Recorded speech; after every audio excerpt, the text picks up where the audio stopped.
We have to learn to let go and allow life to happen through us without any judgments, without any preconceived notions, just allowing life to be what it is.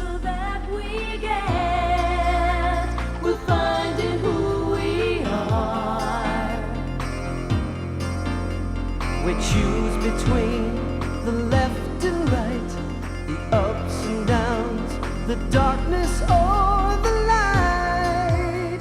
We're finding who we are. There's only one reform in life. When you and I stop living from our heads, you and I are here for one very solid reason, and that is to learn to be loving. We're finding our way together, just you and me. Namaste. Your children are not your children. That's what Gibran says. And I want to offer you a very unique relationship that you and I have with children.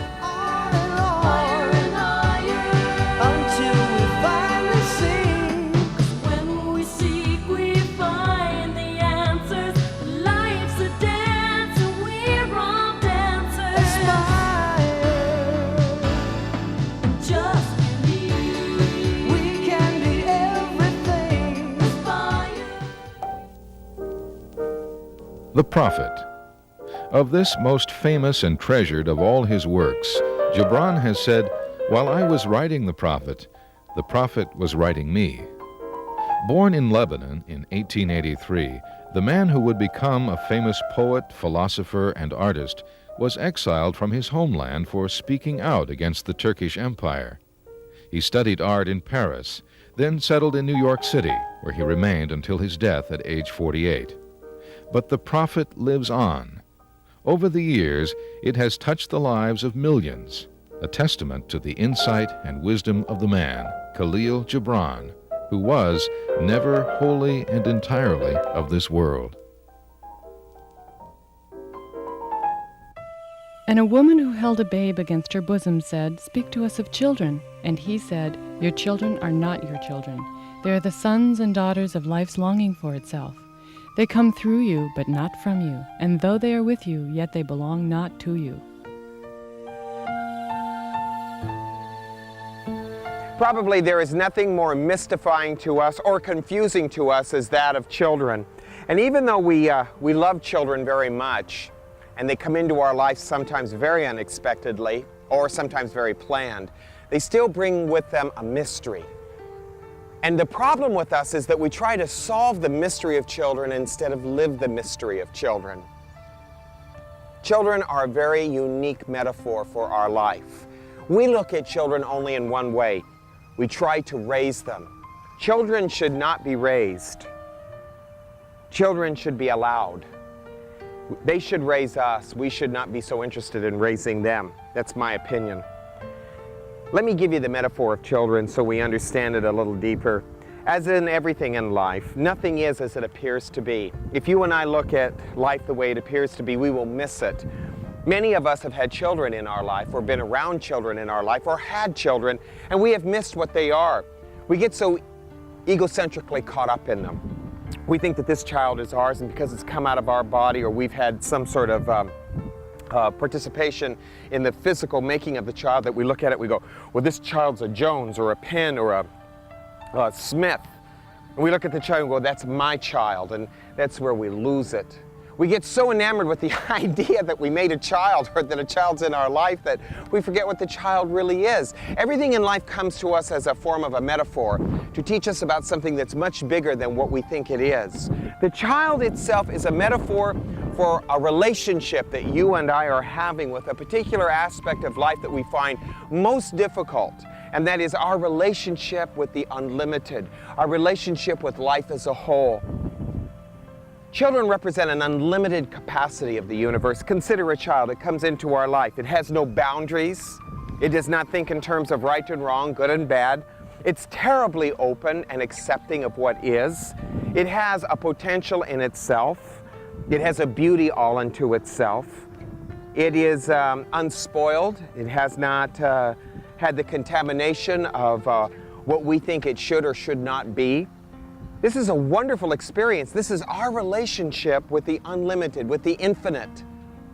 And the trouble with so many of us in our life is that we have a hard time having any kind of relationship with anything that is of an infinite nature.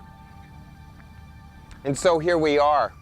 We have this child who represents the unlimited aspect of ourself. We have this child that has no boundaries. What do we do with it?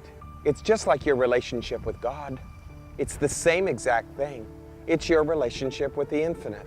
And how you and I relate to a child, how we give in to the child, how we work with the child, how we understand the child, thank you, is very, very important.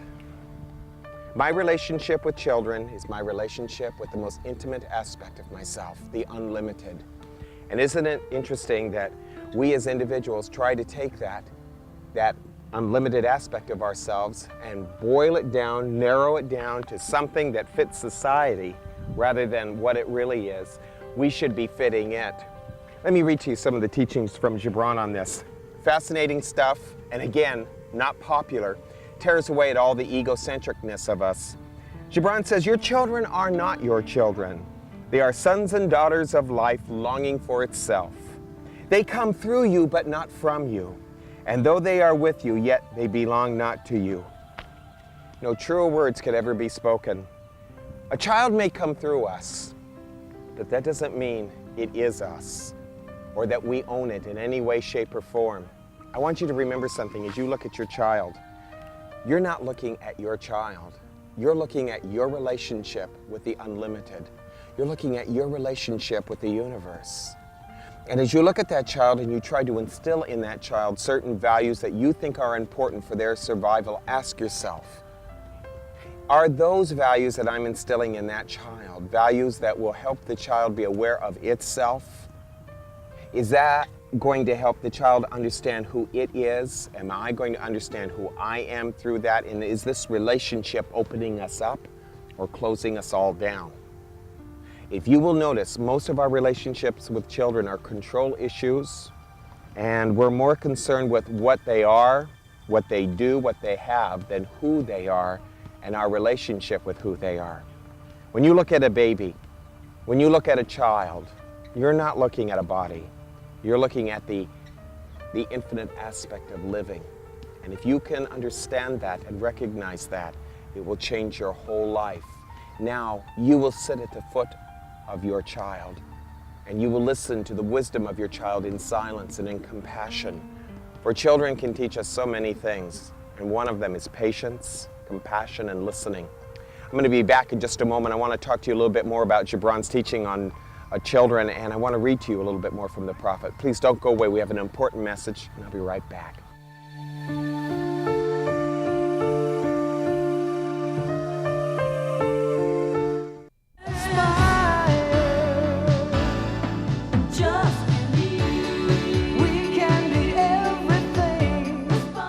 Welcome back. I want to look at children from even another point of view. It is an interesting thing that happens with children as we go about living with them.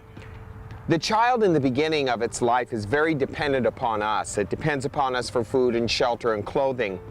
But as time goes on and as the child begins to come into its own and mature, the interesting thing is it becomes less dependent and more independent. And the interesting thing about the parent is very dependent on the child to give it a sense of meaning and purpose. And as the child becomes more independent, it seems like the parent becomes more dependent. It is an interesting thing also when you think in terms of the child growing up, how we as individuals tend never to grow up ourselves as adults. The child grows up into adulthood, but always the adult thinks of the child, as though it is its own baby. A child can be 40 or 50 years old and the parent still thinks that that child is its baby. That shows us the problem we have with the impermanence of life. Listen to me. Life is always changing. It is always moving. Life is a breathing kind of experience. And children show us how to breathe, how to let things in and let things out. And if we are to really live our life well with children, we let the relationship change, because the relationship does need to change. When we allow the relationship to change, then we start moving and breathing with that part of the universe that moves and breathes. I think we're deathly afraid of children They show us too much of our very bad relationship that we have with life. And when I say bad, I don't mean bad as in bad. I mean bad as in the sense of our resistance. We have a terrible resistance towards life. Life is changing. The sun is moving. Just as we speak right now, the sun is moving. And my camera crew is going crazy trying to get the irises right, the lighting right. Why? Because life is moving. And what we want to do with children is we want to preserve them and keep them the same and have the same kind of relationship with them. And they're growing up. And they need to change, and our relationship needs to change. Please remember, children show us that life cannot be contained. And if you and I try to put a lid on our life or on the life of children, we're actually going to suffocate the child and our relationship and ourselves. Let me again read to you from the prophet by Gibran on children. He said, "You may give them your love, but not your thoughts, for they have their own thoughts. You may house their bodies, but not their souls." If only parents understood this. "For their souls dwell in the house of tomorrow, which you cannot visit, not even in your dreams. You may strive to be like them, but seek not to make them like you." Did you hear that? We're not supposed to make our children like us. If anything, Gibran tells us a couple of things. He tells us, first of all, that children cannot be made like us. He's saying we cannot contain them, we cannot take responsibility for them, and we have to be open with them. That is something very, very difficult. Can you imagine sitting at the feet of your children and listening to them, listening to the wisdom of your children? They have a wisdom that's their own, and that wisdom is so unique. They're not fettered by social strains or ideas. They're not concerned about tomorrow or yesterday. They live right now in this moment. They're totally unaware of tomorrow. We are the ones that teach them tomorrow. And more than that, they don't let possessions make them. They are their own toy. They're more fascinated with who they are and what they are in the beginning of their life than any toy. As time goes on and we give them over to society, which has to happen, by the way, then toys become very important in possessions. It's the innocence of children that we need to regain. It's an important element in our spiritual development. You shouldn't try to keep your child innocent because the child's going to naturally lose that innocence. But what we need to do is remember how to return back to it. Children are not our children. They are sons and daughters of life longing for itself. And Gibran is very right about that. They're here as an expression of life. We are not here to own them or to direct them or to make them. It is my opinion that sometimes one of the saddest things that we do with them is we make them like us. We are not here to make children like us. We are to become more like they are. Infinite, unlimited, vast. The happiest people I know are the people who are playing with their child inside. They are playing with the essence of themselves. They're moving and growing, and there is no container on life. They let life be just as it is. So maybe we can use children as that divine metaphor for our relationship with God and the universe. If we can go at our life in a kind of playful way, we're going to find out that that playfulness creates a celebration and an insight. We begin to meditate in a playfulness. We begin to live in a playfulness. And after all, that's the significance of finding our heart. I'm going to be right back. I want to give you some how-tos, so please don't go away.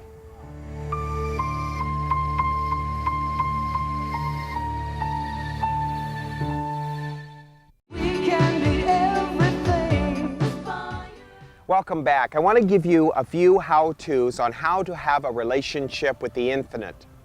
Not just with your child, but please remember, your responsibility is not how to raise this child, but how to arise with this child. And there's a vast difference. If I'm trying to raise the child, I'm trying to dictate to the child what to do and how to be. If I'm doing that kind of stuff, I'm not learning how to be flexible and open. One of the major keys on the spiritual pathway is flexibility. To drop my ideas of what I think life should be and how people should be and let my life be as it is. Arise with your child, don't raise the child. Teach the child to trust itself, and you trust it. You will find you'll start trusting yourself a little bit more, because children offer us the opportunity to go back inside of ourselves and be aware of who we are. If we're trying to raise the child, we give the child a pseudo, phony personality and attitude. We teach the child to say thank you when it doesn't feel like Thanksgiving at all. We teach the child to look at people but not to really see or perceive. So don't raise your children, arise with them. Feel the spontaneity and the love that lives within them. And please understand that children move more with their feelings than they do with their head. The next thing, don't live for your children. Live with your children. If you live for your child, you will become very dependent upon that child. You will be dependent upon that child for drama. You will be dependent upon that child for meaning and significance for yourself.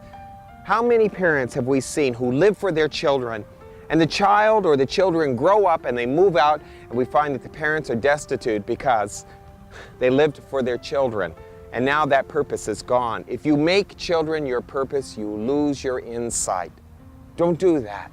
Live with your children. Commune with your children. Communicate. Develop a rapport, a relationship with the infinite. Never limit your relationship with children to what you say and what you do and what they say and what they do. Learn to develop a trust and an intimacy with children. Very difficult thing to do because they're so different from us. They don't know right from wrong, good from bad. Isn't it wonderful? And just maybe you and I could learn a whole heck of a lot about ourselves by dropping right and wrong, good and bad, and listening to the same voice that they listen to. That still, small, quiet voice inside of them that gives them opportunity to hear things that you and I overlook.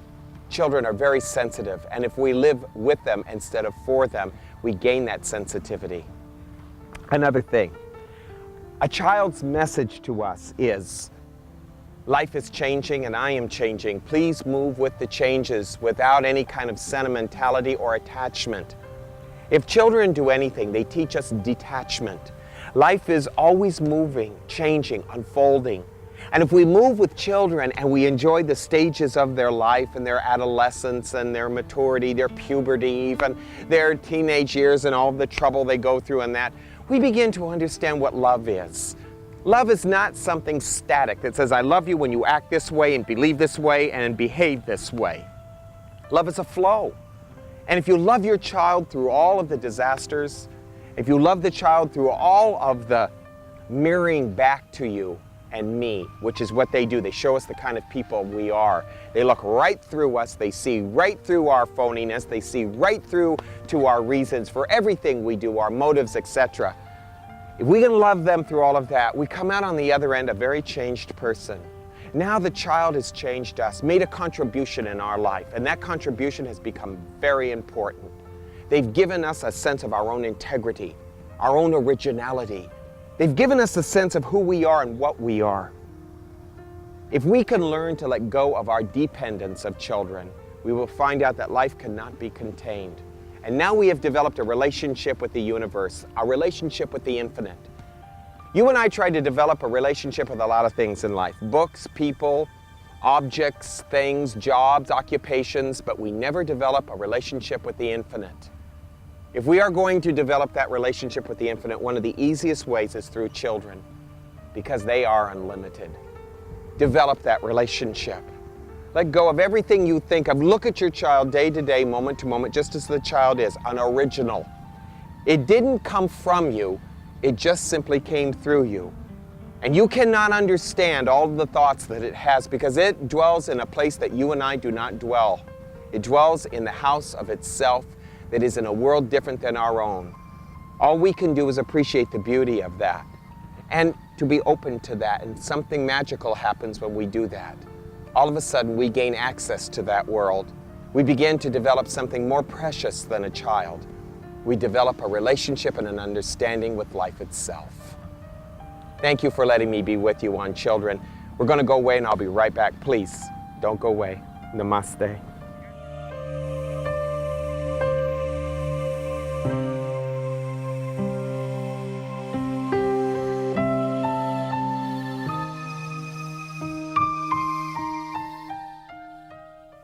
Oh, Noelle. This is her best side, and she wanted you to see her best side, always on her tummy getting petted. Oh, she's so sweet. I'm so grateful again you chose to be with us on Aspire. Are you enjoying this series as much as we are and offering it to you? Oh, Noelle's having a time here. I hope you're enjoying it, especially this one on children. Children are very important to us, aren't they? They represent a kind of a feeling that we have about the infinite. Let me read to you a question one of our viewers wrote in quite a few months ago when I was talking about children on a recent Sunday discourse. They asked me, I feel guilty about how I've chosen to raise my children. I have a hard time saying no to them. What to do? Well, you know, when you take a child, you bring it into the world, and you put it into this kind of crazy society that you and I are living in, it often becomes a terrible responsibility to have to help the child understand how to fit into the society just a wee bit. I don't know what to say to you. I've had children, we've all had them, and I've had to say no to mine, and we could all feel guilty about the way we've raised our children, but I don't think that helps us. Feeling guilty doesn't change anything. Remember this, whatever you do, temper what you do with as much unconditional love as you possibly can. Don't be worried about what the neighbors are going to think of them, how much money these kids are going to make, what their future is going to be like. Give them the support of your unconditional love through everything. If you love them like that, it will be enough, and you will always find the right thing to do and the right thing to say, and you will always be able to help them understand where they are with their life. And that's what love is all about anyway, isn't it? Thanks for letting me be with you. Hope to see you next week. We're going to talk on giving next week. Namaste.